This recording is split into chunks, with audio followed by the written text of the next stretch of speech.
5 জুলাই দ্বিতীয় দফায় ভাগ্য নির্ধারণ হবে ইরানের প্রেসিডেন্ট প্রার্থী সংস্কারপন্থী মাসুদ পেজেশকিয়ান ও কট্টরপন্থী সাইদ জালিলির।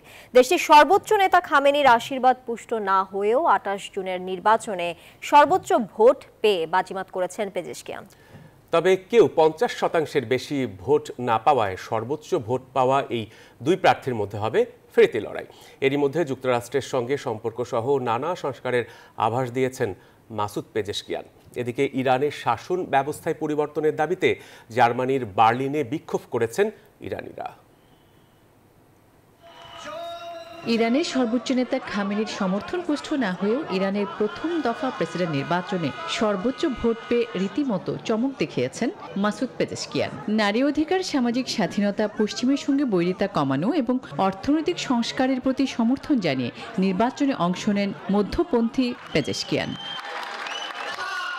28 জুন নির্বাচনের ফলাফলে সেই অঙ্গীকারেরই যেন প্রতিফলিত হয়েছে।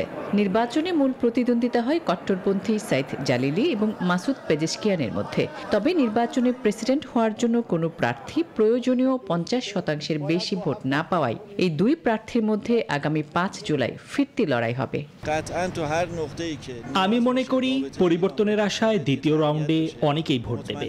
প্রথম রাউন্ডে 1/3 মানুষও ভোট দেয়নি। এবারে নির্বাচনে সর্বোচ্চ ভোট পেয়ে পেজেশকিয়ান এগিয়ে থাকায় আশার আলো দেখছেন সংস্কারপন্থীরা। কেননা এরই মধ্যে মাসুদ পেজেশকিয়ান ইঙ্গিত দিয়েছেন পশ্চিমা সহ বিশ্বের বিভিন্ন দেশের সঙ্গে কূটনৈতিক সম্পর্ককে আরও উন্মুক্ত করতে চান তিনি। তবে দ্বিতীয় দফার ভোটে পেজেশকিয়ান জিতলেও ইরানের শাসন ব্যবস্থায় কতটা সংস্কার করতে পারবেন তা নিয়ে প্রশ্ন উঠেছে। কারণ ইরানের নির্বাচিত প্রেসিডেন্টের উচ্চ আন্তর্জাতিক ভাবমূর্তি থাকলেও দেশটির প্রকৃত ক্ষমতা সর্বোচ্চ নেতা আয়াতুল্লাহ খামেনির হাতে।